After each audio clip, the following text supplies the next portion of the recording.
스튜디오 렌트비가 불이에요. 오, 엄청나네요. 100만 불짜리 리테일 콘도를 사면은 마하탄에서 6% 정도의 수익률이 나오는데 은행에서 한 50% 정도 융자를 받으면은 7%, 8%까지 캐시온캐시를 밀어버릴 수 있어요. 신승 기자입니다. 오늘은 돈 버는 방법에 대해서 알려드릴까 합니다. 맨해탄 상업용 부동산 전문가로 꼽히는 토니박 PD 프로퍼티스 대표님 되시고 미국에서 상가, 건물 등 상업용 부동산에 투자할 수 있는 방법 그리고 주의사항 등에 대해서 알아보도록 하겠습니다. 안녕하세요. 저는 PD 프로퍼티의 대표 토니박입니다. 미국에 있으면서 이제 한국에서 진출하는 상업용 부동산을 사업을 하고 있고요. 한국에서 온 파리바게트나 내추럴퍼블릭, 롯데, 농협이나 KTB 뭐 여러 가지의 이제 중개인을 하고 있는 토니박이라고 합니다. 한국에는 언제 왜 오신 거예요? 한국으로 진출하려고 있는 회사를 위해서 왔어요. 그래서 그 회사에 부동산을 찾으러 왔어요. 한국에는 자주 오세요? 2달에 한 번씩 오는 것 같아요. 아, 자주 오시는군요. 네. 한국에 있는 브랜드들을 마나탄으로 가져가고 거꾸로 마나탄에 있는 브랜드들을 한국으로 가지고 오고 그런 사업을 많이 하고 있습니다. 지금까지 이제 해주셨던 딜이 되게 많은 걸로 알고 있는데 대표적으로 이제 어떤 딜들이 있는지 먼저 좀 알려주세요. 초창기에는 리테일업을 많이 했고요. 그래서 이제 매장 같은 거 내는 회사들 손님들이 많았어요. 화장품 가게 내추럴퍼블릭이나 빵집 파리바게트나 뭐 뚜레쥬르 뭐 여러 가지 한국에서 온 브랜드들. 그리고 최근에는 트랜잭션 거래를 많이 하고 있어요. 그래서 한국에 있지만 투자를 미국 부동산에 하는 분들 일을 많이 봐주고 있고요. 그리고 기관 투자를 많이 하고 있어요. 요즘에는 이제 환율 때문에 많이는 안 나오고 있고 거꾸로 미국에 있는 기관들이나 미국에 있는 브랜드들이 거꾸로 한국으로 들어오고 있어요. 환율이 바뀌면서요. 구체적으로 어떤 일을 해오셨던 거죠? 한국 기관들은 한 비이클을 통해 가지고 여러 투자자들이 같이 들어가요. 한국 뭐 삼성라이프나 현대세큐리티, 보통 보험회사들하고 국민연금 이런 펜션 펀드들이 많이 돈을 가지고 한 비이클로 모아가지고 미국에다 투자를 해요. 그럼 미국에 투자할 때 이제 물건을 찾아야 되잖아요. 보스턴에 있는 인터컨티넨 호텔이 됐든 아니면은 뭐 워싱턴 DC에 있는 기차역이 됐든 자산 가치가 좀 있고 좀 이제 스테이블한 자산들을 찾아줘가지고 그분들한테 보여드리고 또 그분들이 또 질문 같은 거 이제 대답해드리고 서류 같은 거 이제 해드리고 그리고 나서 이제 관리도 도와드리고 그리고 또 위웍이라는 미국에 있는 shared office space 하는 컴퍼니가 한국에 진출했을 때 저희가 위웍 부동산을 한국에서 거꾸로 찾아줬고요. 아, 그걸 다 대표님께서 하신 거예요? 네. 와, 엄청난 분이시네요. 주인은 아니고 소개만 한 거예요. 미국 부동산에 관심을 갖고 계신 분들이 한국에도 좀 많이 계세요. 근데 막상 뭘 어떻게 해야 될지 모르거든요. 상가나 건물 등 이런 상업용 부동산을 구입할 수 있는 방법을 자세히 좀 알려주세요. 일단은 외국에서 미국에 있는 부동산을 사는 거는 쉽지 않은 일이에요. 그래서 본인들이 와서 봐야 돼요. 보는 것밖에 없어요. 부동산은 여러 가지 중요한 것들이 있지만 제일 중요한 거는 로케이션이에요. 자리가 좋아야 돼요. 몫이 좋으면은 입주자들도 많아지고 입주자들이 임대료를 많이 내면은 부동산 가격이 올라가는 거예요. 수익성 있는 건물, 또 위치 그런 거를 보려면은 직접 눈으로 보는 것밖에 없어요. 그래서 브로슈어를 이렇게 보내가지고 마나탄에 있는 건물을 팔거나 그런 경우는 거의 없고요. 또 그렇게 해가지고 성공하는 경우도 없고요. 그래서 가서 보는 것밖에 없어요. 봤어요. 가서 봤어. 미국에서도 저희 같은 부동산을 찾아와가지고 물건을 보고 셀렉션 프로세스가 끝나고 이제 마음에 드는 물건이 생기면은 우리가 오퍼를 넣고 오퍼가 이제 받아들여지면은 거기에 대해서 이제 계약서가 왔다 갔다 하고 계약서는 이제 변호사가 또 검토하고 그동안에 이제 듀 딜리전스라는 게 있는데 컨틴전시라는 게 없어요. 마나탄에서는. 뉴욕 밖에서는 환경 문제가 있거나 뭐 융자를 못 얻는다거나 건물에 하자가 있다. 그러면은 보통 계약서를 취소하거나 안 할 수가 있게 돼 있잖아요. 근데 마나탄은 파는 사람들의 마켓이라서요. 그런 컨틴전시가 없어요. 계약서가 왔다 갔다 하고 네고시에이션 하고 있는 동안에 듀 딜리전스를 다 해야 돼요. 그러니까 그거는 우리 몫이에요. 우리가 우리 환경사를 보내고 우리 설계사를 보내고 우리 컨스트럭션 컴퍼니를 보내가지고 확인을 하고 하자가 있는지 없는지 그리고 대부분 그 조건도 다 받아줘요. 그러니까 유리창이 깨졌다고 우리가 유리창 고쳐달라 그러면 우리는 딴 사람한테 팔 거야 그렇게 나오기 때문에 듀 딜리전스 프로세스를 보통 사는 사람이 직접 다 해야 돼요. 마나탄은 아무리 시장이 안 좋고 아무리 이자가 오르고 시장이 바뀌더라도요 항상 바이어스 마켓이에요. 그러니까 물건은 한도적으로 돼 있고요. 그리고 전 세계 모든 투자자들이 다 와요. 그래서 물건도 두세 개를 마음에 드는 거를 두고 새 물건을 비딩을 하고 오퍼를 하고 거기에서 이겨야지 그 물건을 가질 수 있지. 그냥 누가 물건을 뭐 100원에 내놨다고 그 건물을 100원에 살 수 있는 보장이 없어요. 수요가 많기 때문에. 네. 사는 사람이 항상 파는 사람보다 많아요. 한꺼번에 파는 건물이 1000개가 안 돼요. 근데 사는 건물들은 5,000명이에요. 그러니까 5대 1이에요. 근데 이제 계약을 하기로 결정을 했어요. 네. 근데 변호사가 낀다고요? 그렇죠. 변호사가 껴가지고 계약서를 내고 하고요. 계약서가 이제 일반적으로 나오는 스탠다드 계약서가 있지만 보통 아덴덤이나 여러 가지가 붙어요. 뭐 언제 부동산을 줄 거고 언제 비어서 줄 건지, 뭐 채워서 줄 건지, 뭐 고쳐서 줄 건지 그런 것들이 왔다 갔다 하는 동안에 저희 같은 회사가 듀딜리전스를 하죠. 환경도 신청하고 감정도 신청하고 또 뭐 프로퍼티 컨디션, 뭐 스트럭처에 문제가 없는지 이런 것도 확인하고 그 변호사 비용도 매수자가 내는 거예요? 각자 내는 거죠. 각자. 네. 판매하는 사람은 자기 변호사 비용을 내고 우리 손님은 우리 변호사 자기 변호사 비용을 내고요. 아, 파시는 분도 변호사가 있어야 되는 거군요. 네네. 보통 양쪽에 항상 변호사가 있어요. 그럼 일반 주택도 그래요?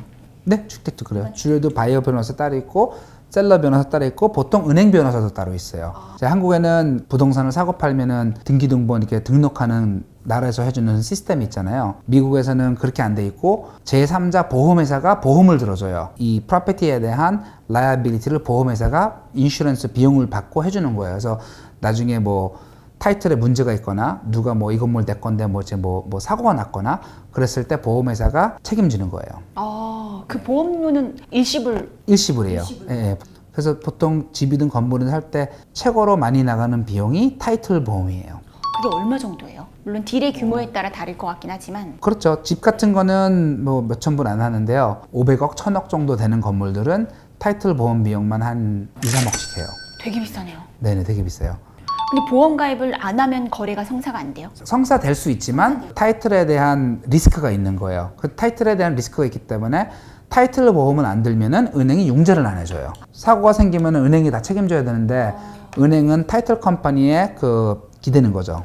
예, 올캐시를 사면은 타이틀 컴퍼니 없이 살 수 있지만 뭐 그런 조언을 해주는 부동산 사람은 없을 것 같아요. 예. 맨해튼에 10억짜리 상가 이런 건 없죠? 네, 그런 상관은 없어요. 예, 기본적으로 한 300만 불, 한 30억, 50억 정도는 돼야 돼요. 네네. 근데 또 그만큼 수익률도 더 좋고요. 코로나 이후로 레세션이 다시 생기면서 많았던 부동산 가격이 거의 30% 정도 떨어졌어요. 그래서 좋은 물건도 많이 나오고 은행에서 포클로즈에서 나온 물건들도 많이 나오고 있어요. 그래서 어떤 사람이 100억 주고 산 건물을 70% DC에 살 수 있어요. 어떻게요? 은행 갖고 있는 물건이에요. 은행이 근데 은행이 갖고 있으면은 세금만 내야 되고 관리가 안 되니까 은행이 싸게 파는 거죠. 그런 물건이 지금 많이 나와요.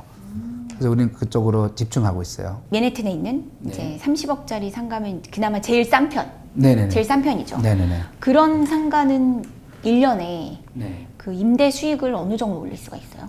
1년에 NOI가 65만 불 나와요.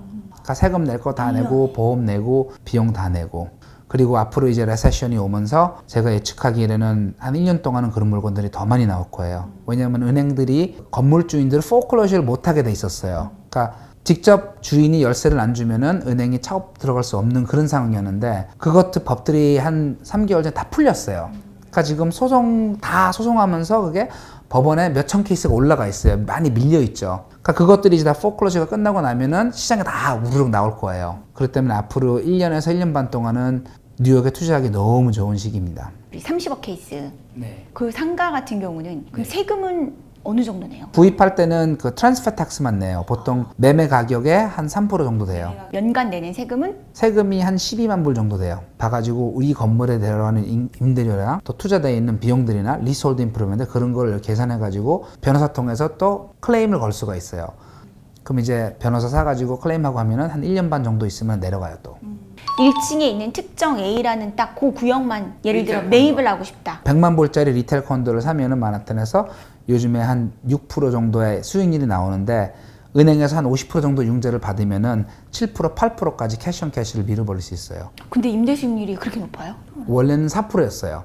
원래 마나탄 수준이 4%에서 4.5%였는데 요즘에 이자가 오르면서 조금 더 싸게 파는 거예요, 물건들을. 그 미국에서 이제 상업용 부동산을 구입을 할 때 반드시 이것만은 좀 주의를 해야 되고 확인을 해봐야 된다. 이런 게 뭐가 있을까요? 제일 중요한 거는 이제 타이틀 보험하고 그리고 임차인의 계약서하고 임차인이 내고 있는 월세가 제대로 들어오고 있는지 임차인을 만나가지고 확인하는 게 제일 중요한 것 같아요. 미국에서 상업용 부동산 살 때도 대출 받아서 살 거 아니에요. 대출을 정말 받고 싶다. 그럴 때 어떻게 해야 돼요?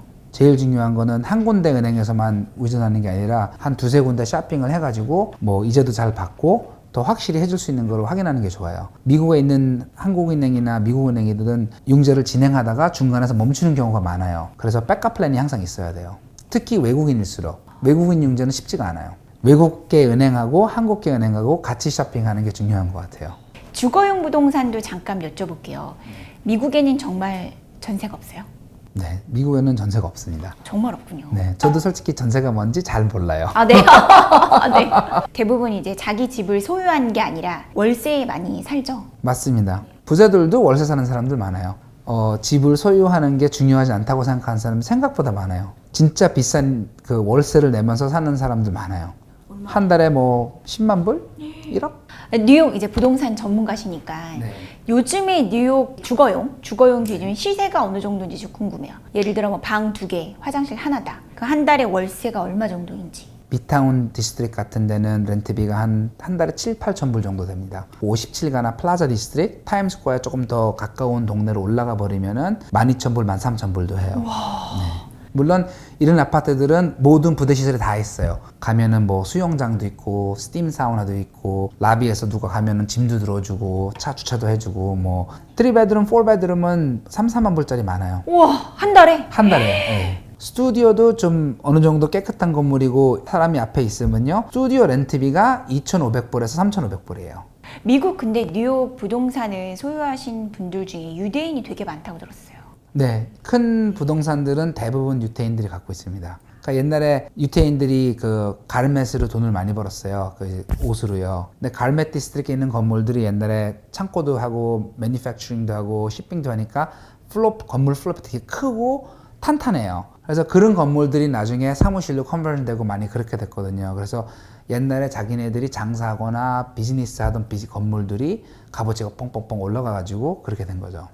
그리고 미국에는 재밌게 한국에는 부동산을 1,000원에 사가지고 2,000원에 팔면은 그 차액 1,000원에 대한 세금을 내야 되잖아요. 그 세금이 좀 세다고 들었어요. 근데 미국에는 1031이라는 법이 있어요. 그래서 IRS 코드상 1,000원에 사가지고 2,000원에 팔았어요. 그럼 그 1,000원의 이익을 다시 부동산에다 넣으면은요, 엑스텐션이 되고 1불도 안 내요. 그러니까 세금을 안 내고 더 큰 건물을 살 수가 있는 거예요. 영원히 안 내요? 그거를 팔고 다시 다른 부동산에 투자를 안 하고 현금으로 뽑으면 내야 돼요. 그러면 옛날부터 안 낸 거 쫙 내야 돼요. 그러니까 부동산을 키우는 사람들은 계속 부동산을 키우고 어느 날 내가 예를 들어서 뭐 1,000억이 필요하다 하면은 이 부동산 담보를 잡고 융자를 뽑아요. 뽑아서 쓰는 거예요. 그래서 유태인들은 다 재융자하고 재융자해서 포트폴리오를 키우지 이 부동산을 팔아서 현금 안 시켜요. 현금만 시키는 날 세금으로 다 나가고 없으니까요. 1,000억 이상 되는 융자를 어떤 손님은 그걸로 애플 스탁을 샀어요. 10년 전 얘기해 드리는 거예요. 자기 오피스 빌딩을 담보로 잡아서 융자를 받았고 그 유태인은 그걸 꺼내가지고 애플 주식에다 투자했어요. 세금 1불도 안 내고 건물에서 나온 융자니까요. 그럼 미국에서 이제 상업용 부동산을 구입을 했을 때 내는 세금은 A라는 상업용 부동산을 샀다가 팔고 B라는 거를 또 투자를 하면 그러니까 매각에 따른 세금은 트랜스퍼 텍스는 내야 돼요. 트랜스퍼 텍스는 3, 4% 정도 내야 되고요. 그 세금은 딱 하나만 있는 거예요. 세금은 하나만 있죠. 네. 캐피탈 게인 텍스 하나죠. 이제 끝으로 현재 미국 상업용 부동산 시장을 다시 한번 조금 짚어주시고 그다음 내년에 그럼 미국 상업용 부동산 시장은 어떨 걸로 보시는지 전망. 지금 벌써 이자가 오르고 환율이 이제 바뀌면서요. 사업용 부동산이 많이 떨어지고 있어요. 내년 1분기서부터 내년 말까지는 좋은 기회들이 많이 올 것 같아요. 그래서 아파트를 구입을 하시든 상용 부동산을 구입하든 한 두세 달 정도 더 기다렸다가 움직이는 게 딱 좋은 타임일 것 같습니다. 그러니까 전망은 밝다. 전망은 밝죠. 왜냐면은 한 번도 내려가서 2년 안에 안 올라온 적이 없었어요. 제가 본 거는요. 그리고 옛날 히스토리카를 100년으로 돌아가도 그레이트 데프레션 때도 7년밖에 안 걸렸어요. 근데 보통 부동산은 20년, 30년 보고 사야지 뭐 1년 만에 대박 치겠다 이런 건 안 되거든요. 뉴욕 기준이죠. 뉴욕 기준이죠. 네. 와, 우리 대표님 말씀 들으니까 뉴욕에 부동산 되게 사고 싶네요. 아, 빨리 오세요. 제가? 제가? 네.